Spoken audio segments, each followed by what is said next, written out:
So you've toiled for weeks and months planning the perfect membership, wrestling with tech to turn those plans into reality. And now that you've finally opened the doors, you can take a big sigh of relief that the hard work and headaches are finally over.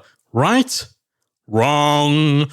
Once your membership is running, that's when the real work begins. What that real work is what we're going to talk about on today's episode of the Membership Guys podcast. You're listening to the Membership Guys podcast, bringing you proven, practical tips and advice from the leading experts on growing a successful membership business each and every week. And now, here's your host, Mike Morrison. What's up, everyone? Welcome to episode 295. Wow, that's a big number. Getting so close to that 300 episode benchmark that just makes me feel super old. That's like 6 years of podcasting. Crazy that you guys haven't got sick of the sound of my voice. Or maybe you have and you're just too polite to tell me. All right, today we're starting a little trip into the archives of the Membership Guys podcast. It's something that we do a couple of times a year, pretty much for the last 4 or 5 years now, where we dive back into the vault and we pick out some of either the best episodes, the most popular episodes about topics that maybe we feel it would be good to remind you of, and we float them back to the top of the list to give you that reminder and to make sure that you're not missing out on some of the gold, the solid gold advice that is there in the back catalogue of the Membership Guys podcast. Because as I said, we're at nearly 300 episodes. And so I don't expect those of you who have found us within the last few days, the last few months, even the last year or two, I don't expect you guys to go all the way back and listen to 5 or 6 years worth of episodes. But pretty much every single episode that we record is evergreen. So the advice from 4 years ago, most of the time, is still relevant today. And that means that you could be missing out on a lot of gold, a lot of valuable input, insight, ideas, and advice from the archive. So we like to take this little trip into the archive and pull out 3 episodes from the vault. So this week will be the first of those episodes. And then the next 2 weeks, we're going to have some hand-picked episodes of the Membership Guys podcast from the vault. Today, we're talking about 6 challenges that every new membership owner faces, because so much of education, so much of content, so much of what is talked about online about starting and running a successful membership is unfortunately focused on the starting part. And so quite often people do get the impression that the real work is getting a membership up and running, but once that's done, the hard work is over. But nothing could be further from the truth. Once your membership is up and running, as we said in the intro, that is when the real work begins. And I don't say that to scare you, I don't say that to put you off, but we've got to remember, with a membership, you are building a business. It is a business. It's not a get rich quick. It's not something you just set and forget. You are creating a membership, you're launching a membership that is then a business that requires work, requires input, requires you to actually put in some time and some effort. And during those initial few months as a new membership owner, you're going to have a whole bunch of new challenges to deal with that you might not be aware of, that you might not be prepared for, because again, most people, when they talk memberships, they're talking about just getting something out of the door. They're not talking about what happens afterwards. Fortunately, those challenges are pretty common. We've seen them all. So we're here today to help you to tackle them. And to do that, I dug back into the archives and I pulled out episode 112. So that is, what, is that 3 years ago? Episode 112, in which I dive into the 6 most common challenges that every new membership site owner faces. And I share my insight and advice so you don't have to face them alone. So without any further ado, let's go back in time to episode 112 of the Membership Guys podcast, 6 biggest challenges every new membership site owner faces. So in today's episode, I want to talk about challenges, specifically the biggest challenges that every new membership site owner faces. One thing that you guys should know about us, and indeed if you listen to the show for a while, if you follow the blog, is that we don't sugarcoat things. We're very, very upfront about the fact that running a membership is a real business. It's not all success stories and 7-figure launches and all that sort of stuff. We all deal with challenges. There's a lot of stuff going on under the surface. And so if you are either in the process of starting a membership site, I want to prepare you for some of the things you might need to deal with. If you've already got your membership site up and running, you know what? I think it's sometimes good to know that the challenges that you've gone through and the stuff you've struggled with, you're not alone with that stuff. Not everyone's getting it right. Everyone has challenges to face. So today's episode, we're looking at the 6 biggest challenges that every new membership site owner faces. The first of those are startup costs. Now, memberships involve a lot of moving parts, and that means a lot of potential cost. There's a lot of tools, there's a lot of software, there's all sorts of stuff that ends up taking a hit on your wallet when it comes to building, launching, promoting a membership site. And if you are just getting started, you might not have enough members to cover those costs. My advice to keeping all that stuff under control in those early days of your membership, and indeed for the life of your membership, is to be realistic about what you actually need. Do you really need that expensive CRM or email marketing platform that's costing you hundreds of dollars a month when you only have a few hundred people on your list and you're not actually doing anything fancy?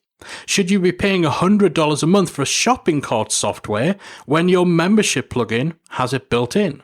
Are you paying for a community manager or a customer service agent when you've got less than 100 members and you only get a couple of emails a day? Make sure you're being realistic about what you need and you're keeping those costs under control. Similarly, don't fall into the trap of paying for every shiny new object because your favorite podcaster or blogger recommended it or is using it themselves. By the same token, same goes for courses. Don't pay for expensive courses to learn the latest flavor of the month tactic. There are very few things worth buying a $2,000 course for, especially if you don't yet have a business that's earning enough to cover that cost without breaking a sweat or going into debt. And don't blow a fortune on Facebook ads. We see this way too often. And in our experience, ads should be used to amplify and accelerate things that are already working in terms of promoting content that's already converting, moving people down a sales funnel that's already doing well on its own. My personal rule of thumb is that if you can't afford to lose 100% of your ad spend, you shouldn't be running ads. Now, don't get me wrong, I'm not encouraging you to be cheap, but make sure that if you're spending money, you're spending money on the things that matter, like investing in good quality hosting that helps you ensure your website stays up, that it runs fast, and so on. Investing in getting help with the tech side of stuff so that you don't find yourself stuck in the mud focusing on trying to get that darn plugin to work or trying to make this thing on your site function the way it's supposed to function. Make sure that if you're spending, you're keeping your costs under control and what you are spending is on stuff that actually matters to your business. So that's big challenge number 1, keeping your starting costs under control. Make sure that you are spending on things that matter, like good quality hosting and getting help with the tech side of things. And speaking of tech, that's challenge number 2 that new membership site owners face: technology challenges. Unless you're a developer or you have one in your employ, then you will end up repeatedly banging your head on your desk when you're trying to build your membership. It's just par for the course. And those tech wars don't always end when your site launches. Those first few weeks or even months can be rocky. It's common for bugs to occur. It's common for things to not work the way you want, even for seasoned techies. The only difference is that if you're not techie, it can be a living nightmare trying to stay on top of all these little bugs and all these issues. That's why we recommend getting some support rather than trying to muddle through it yourself. You don't have to go out and hire a full-time developer, but if you worked with someone in the building stage of your membership to get things up and running, then perhaps discuss with them the idea of keeping them on a retainer for a few hours a week or a few hours a month just for the first couple of months your membership's up and running, to give you that peace of mind for any time those bugs come up and to free you up to focus on the stuff that matters. There are services out there that provide on-demand support for WordPress if indeed you are using WordPress. If you're using a hosted platform, get to know their tech support guys so that you know that you're comfortable that if something happens, they've got your back. If you are using something like WordPress, you've got pay-per-fix services like WP Fix-It. None of this stuff needs to break the bank, and the important thing is it frees you up to focus on doing what you do best without constantly being distracted by tech challenges. And of course, I'd be remiss not to mention that you have places like MemberSite Academy, where we have the community there. We have a tech talk section for posting questions and getting support. So if you're a member of the Academy, make sure you're tapping into that. You know, quite often, the most frustrating of tech problems end up having very simple solutions. So just being able to get some input or direction from a community like MemberSite Academy can save you a lot of headaches. However you do it, try and have something in place, a plan in place to deal with those tech challenges, especially within the first few months of your membership, because they can be hugely distracting at a key time where you really need to be focusing on the most important stuff and on showing up and delivering to your members. So, big challenge faced by new membership site owners. Number 2, technology challenges. Make sure you have a plan in place. Challenge number 3 is getting momentum in your community. You hear us say it all the time that members join for the content, they stay for a community. Having some form of online community gives your membership a stickiness factor that will keep your members subscribed for months and years beyond when they've finished with your courses and all that sort of stuff. But in the early days, when your membership is smaller, it's harder to get those conversations flowing within your community. Nobody wants to be part of a ghost town, and that creates a chicken and egg situation where nobody's posting because nobody's posting. So really, it all comes down to you. You need to be the one to start discussions. You need to make sure you're applying to everything your other members are posting.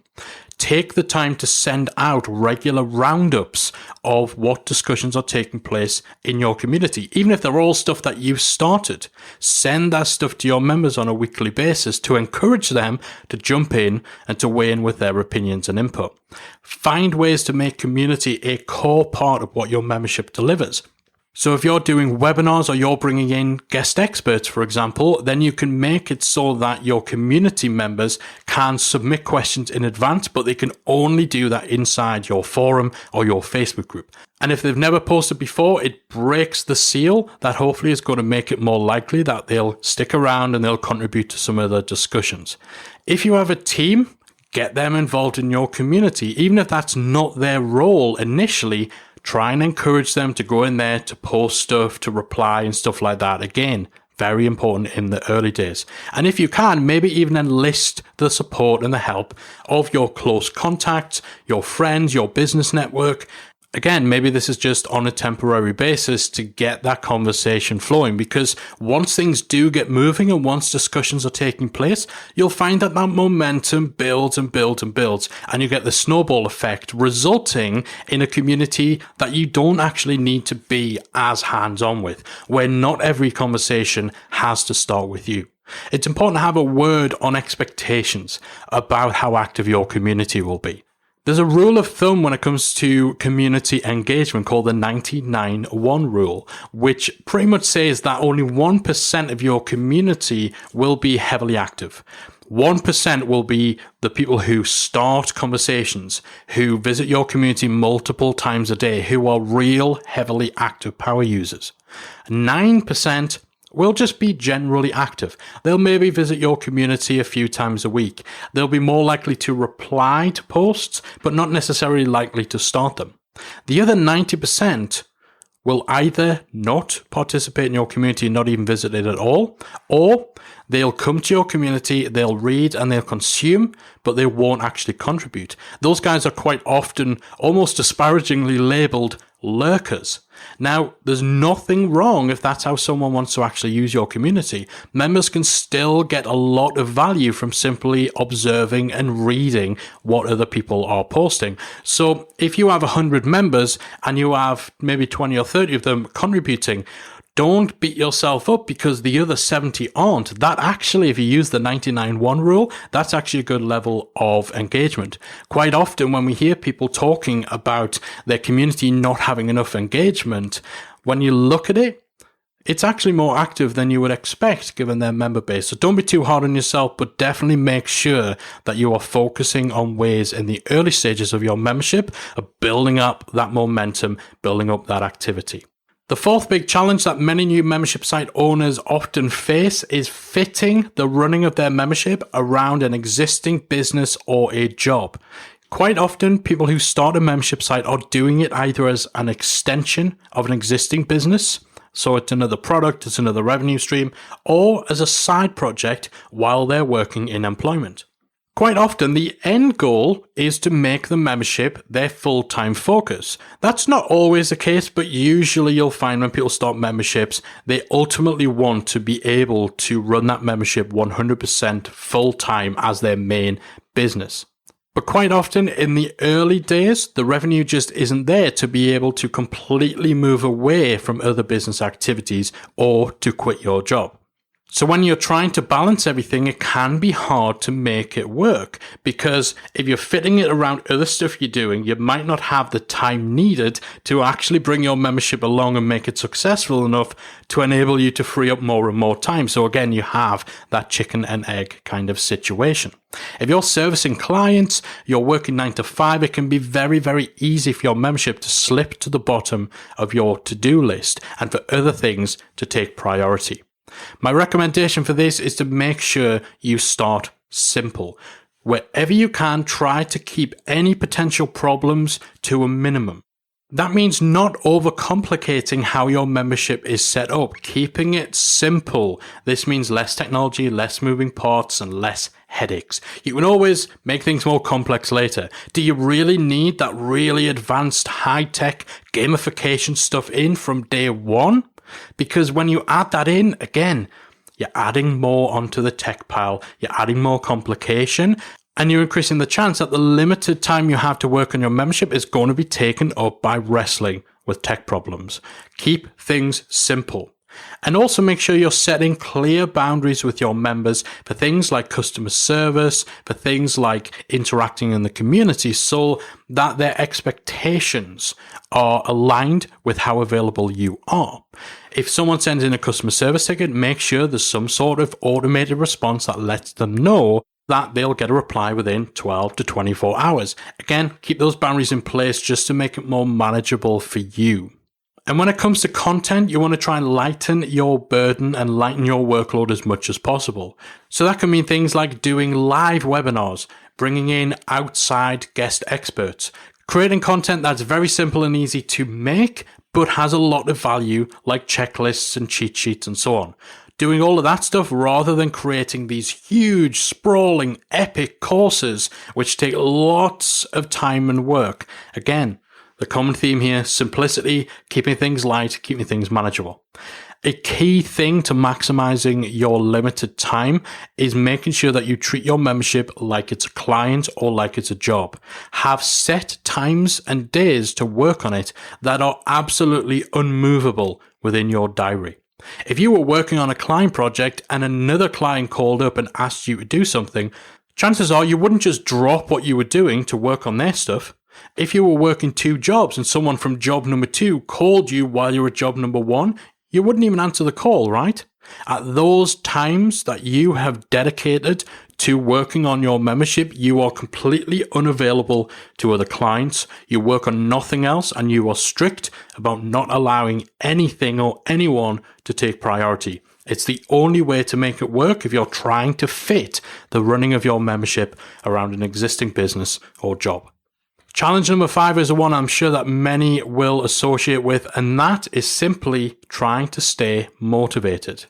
Those early days of running a membership site can be a slog. Memberships, as we say all the time, are a marathon and not a sprint.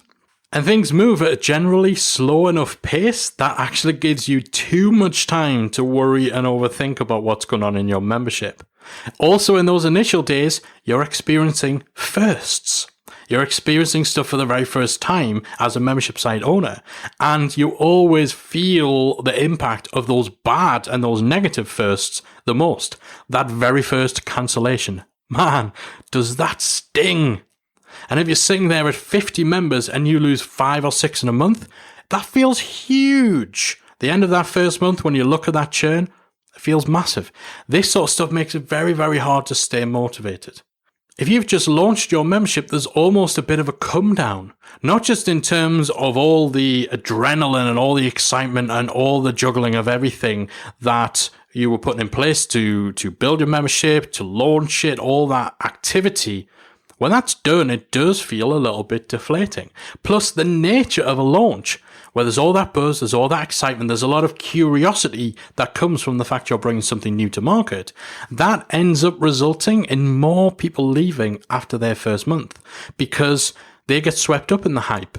Maybe they join because you had a time-limited discount and then they regret it. Or in a lot of cases, they'll join just because they want to see what you were up to. So quite often those first few months of a membership have a much higher member turnover rate.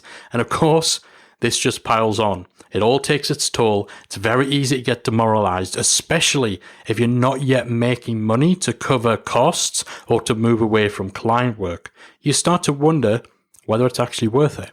It's so important in those initial stages that you keep your head up, you stay the course, you remember why you set out to create a membership in the first place, and you focus on the members you do have. Successful memberships worry more about the members they have than the ones that they don't. Turn to your community, show up and serve your members. You'll get lots of positive feedback and the fulfillment that comes from actually helping your paying members can really help balance up any negative thoughts or any demotivation. Stay on top of your mental game, silence the negative self-talk so that you can actually reflect better and review things with more clarity so that you can better determine whether there are real problems if the initial few months aren't going as you like. You can determine whether those are actual real issues to address or if you're just feeling a bit demoralized and a bit demotivated. And again, having a good support network around you will help keep you on track and provide support, advice, and clarity. And the final big challenge that most new membership site owners face is getting members. Now, if you spend time building your audience, researching and validating your ideas and all that other stuff that you should be doing before you open the doors to your membership, then your launch should have given you a nice initial influx of members to get things started.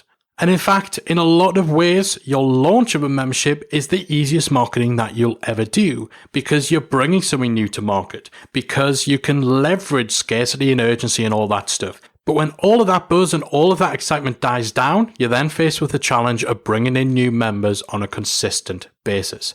Now, we're not going to delve into specific tactics and all of that. We've discussed a lot of tactics and strategies on past episodes and on the blog at themembershipguys.com about how you actually attract new members.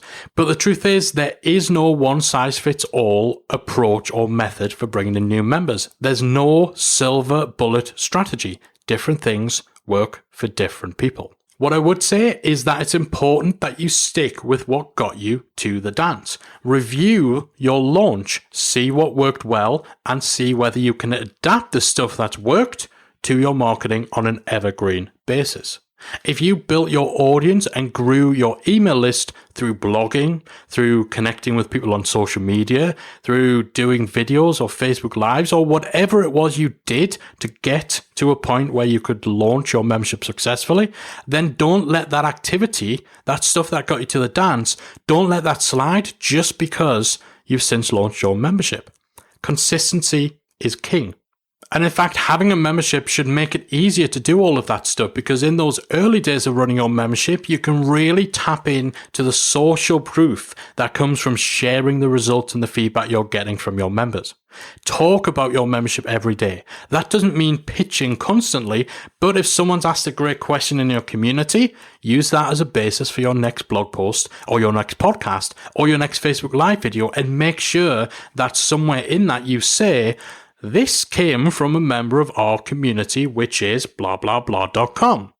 Incorporate your membership into the marketing activity that you were doing as you built your audience, as you built your list. If someone shared a result or they've had a big win in your membership, take a screenshot, share it on social. If you're recording courses, do an Instagram story series that shows people the behind the scenes of your process for planning it, for recording it. If you're working on a new feature for your membership, post on Twitter about how excited you are to add this new thing to your site. Keep doing what you were doing in terms of marketing activity to get you to the dance to build your list. Keep finding organic excuses to bring your membership up in your content. Keep sharing, keep making noise, and gather as much feedback as you can. You want to talk to people who join your membership. Find out why they joined. Talk to people who joined and then left. Find out why they joined in the first place, and more importantly, why they didn't stick around. And talk to people who haven't joined. Find out why not. All of this will give you fuel to perfect and refine your marketing message and the strategies and the tactics you put in place.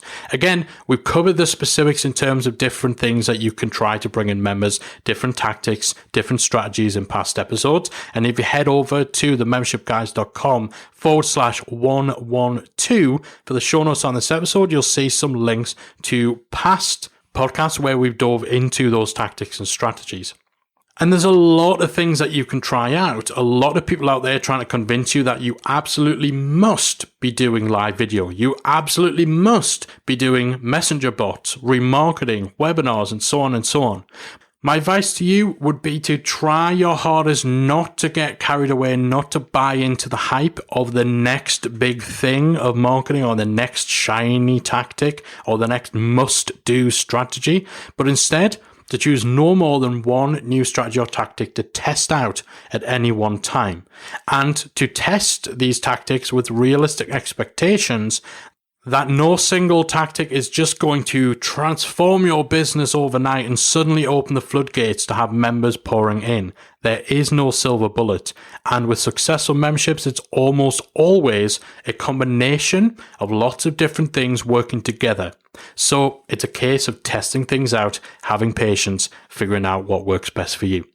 Okay, so as a recap, the 6 biggest challenges every new membership site owner faces. First up, keeping your startup costs under control. Be realistic about what you need. Don't be cheap, but make sure that the money that you spend is going on things that really do matter, like quality hosting, support with the tech side of things, and so on.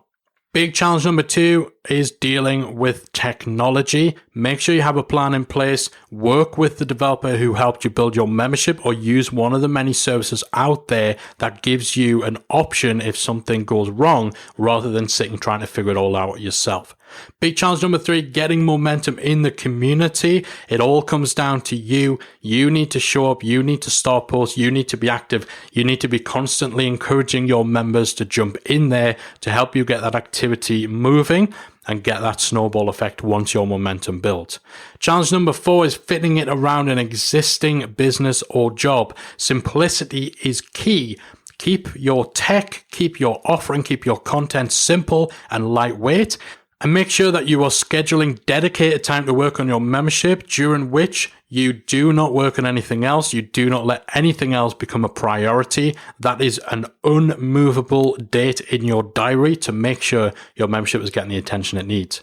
Challenge 5, staying motivated. There's always a little bit of a come down, a little bit of a hangover after you've launched your membership site, during which it can be really easy to become demotivated. Stay on top of your mental game, keep your head up, focus on the important stuff, stay the course, and silence that negative self-talk. Make sure you have a positive support network around you that will help you keep on track. A big challenge number 5 faced by new membership site owners is getting members once your launch has subsided. Remember, there's no silver bullet strategy. Don't chase the latest bandwagon. Stick with what brought you to the dance. Stay consistent. Find excuses to make noise and to incorporate your membership into what you're doing. And when it comes to trying out new tactics and new strategies, focus on just one new thing at a time. All right, I hope you enjoyed and benefited from that little trip back into the vault, and you're now better equipped to tackle these 6 biggest challenges every new membership site owner faces. I think in particular, talking about that post-launch hangover, I think that's something people don't get prepared for, because there is so much buzz and so much excitement around a new membership launch. And personally for you, there's always that feeling of satisfaction, of accomplishment. You've finished this thing, you've wrestled with the tech, and you've come out on the other side alive and with a launch that went well. We're not always prepared for that come down. We're not always prepared for that gear shift. So hopefully now you're a little bit better equipped. You know it's going to come and you know what to do about it. As we said, this was the first of 3 trips into the vault that we're going to be taking this week and over the next couple of weeks. Next week's episode, we're going to be getting a little techie. We're going to be talking about whether you should host your membership on a separate domain name, whether it should be on the same website address as your main website, say you're blogging or you have an existing company, or whether it should be on a subdomain. So honestly, this is probably the question that we get asked more than any other question. It's just one of those things that people get stuck on that decision early on. And try as we might, and putting out the podcasts and incorporating it into our training and membership academy, I can guarantee this question comes up at least once a week inside our communities, both our free and our paid communities. So that definitely gave us the motivation to pick this episode out to boost back into the forefront of your attention so that hopefully the question doesn't come up quite as often going forward. All right, so that's going to be next week on episode 296. For now, though, that's it for this week. If you're new to the show, be sure to hit the subscribe button to make sure you do not miss a single episode going forward. If you're a long-term listener, you know I love you. You know I appreciate you. Thanks for your support. Thanks for giving me your time. If you've got a minute or so that you can spare, you know that I would love it. And it would mean the world to us if you could leave a quick, positive review with a nice, shiny 5 stars, just saying, letting us know that you enjoy the show, letting us know what you get out of it, how it's helped you. Not only does it let us know we're doing a great job, not only does it make us feel good, honestly, because we read every single review and they honestly mean so, so much to us. But not just that, every review you leave makes it easier for us to reach more people and to help more people achieve success in the membership world. And that's a good thing. So if you've got time to do that, we would so appreciate it. And if you do happen to leave a review, be sure to give me a shout on social or in our Facebook group or our paid community to let me know you've done that so I can thank you personally. That's it from me. I'm out of here and I'll be back again next week with another episode of the Membership Guys podcast. If you enjoyed this week's episode of the Membership Guys podcast, we invite you to check out membershipacademy.com. The Membership Academy is the essential resource for anyone at any stage of starting, growing, and running a membership website. Whether you're still trying to figure out what your idea is going to be, or whether your website's already up and running and you're just looking for ways to grow it and attract new members, then the Membership Academy can help you to get to the next level. With our extensive course library, step-by-step membership roadmap, exclusive member-only discount perks and tools, as well as our supportive, active community that will help you along the way with feedback, encouragement, and advice, the Membership Academy is the perfect place to be for anyone looking to start, manage, and grow a successful membership business. Check it out at membershipacademy.com.